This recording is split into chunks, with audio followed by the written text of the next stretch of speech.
One common problem students encounter is how to create those crowned ends. This is simply a rounded end that's not tangent to the edges. Let me show you how to do it. Start a new sketch in Inventor and begin a sketch on the XY plane.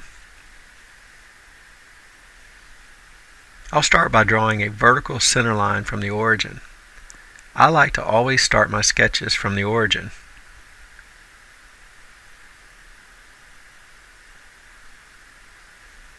Next, draw a line parallel to your center line.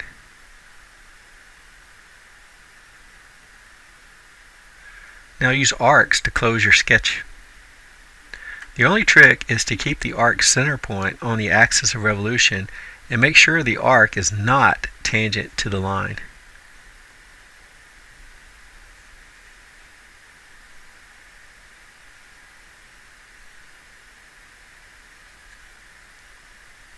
Use a coincident mate to lock the center of the arc to the center line and trim the bits away.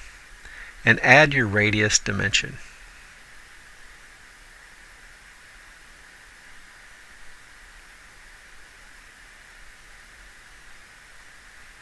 Repeat on the other end.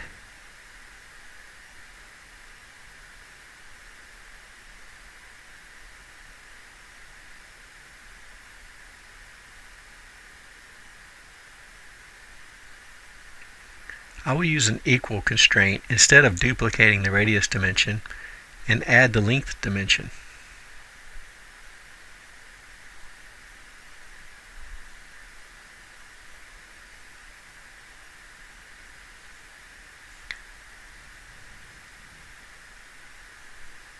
I have a little issue because my sketch is not fully constrained. The endpoint of my arc needs to be coincident with the origin.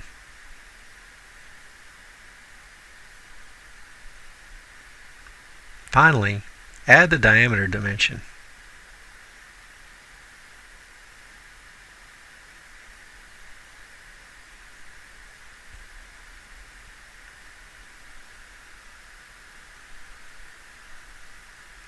I have some more bits to trim on the other end.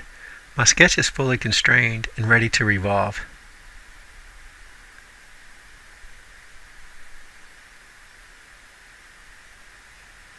Now you have a pen with crowned ends. The crown on the base is a little different because we can't revolve the square shape. In this case, you will cut revolve the crown. I have the part modeled and ready for the crown. I was smart to keep the principal planes in the center of the part.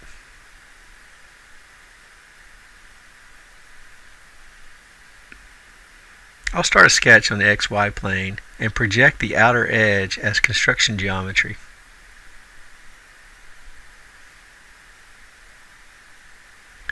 Since I'm sketching in the middle of the part, I'll change my view to wireframe so I can see my sketch.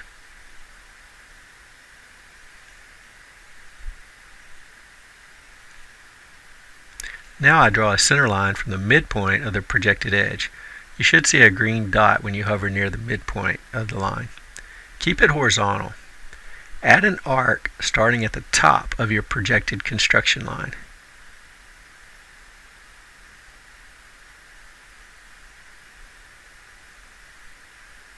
Dimension the radius of the arc. And just like before, you need to constrain the center point of the arc to the center line using the coincident constraint. Drag the other end of the arc just to shorten it a bit.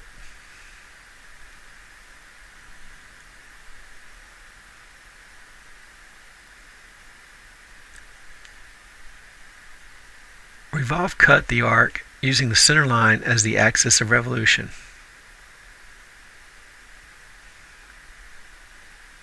Now you have a crowned end.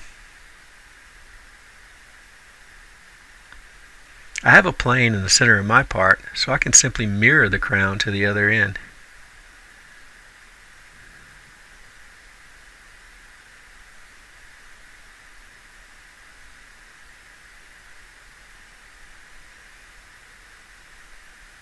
There you have it. If you have any questions, send me an email.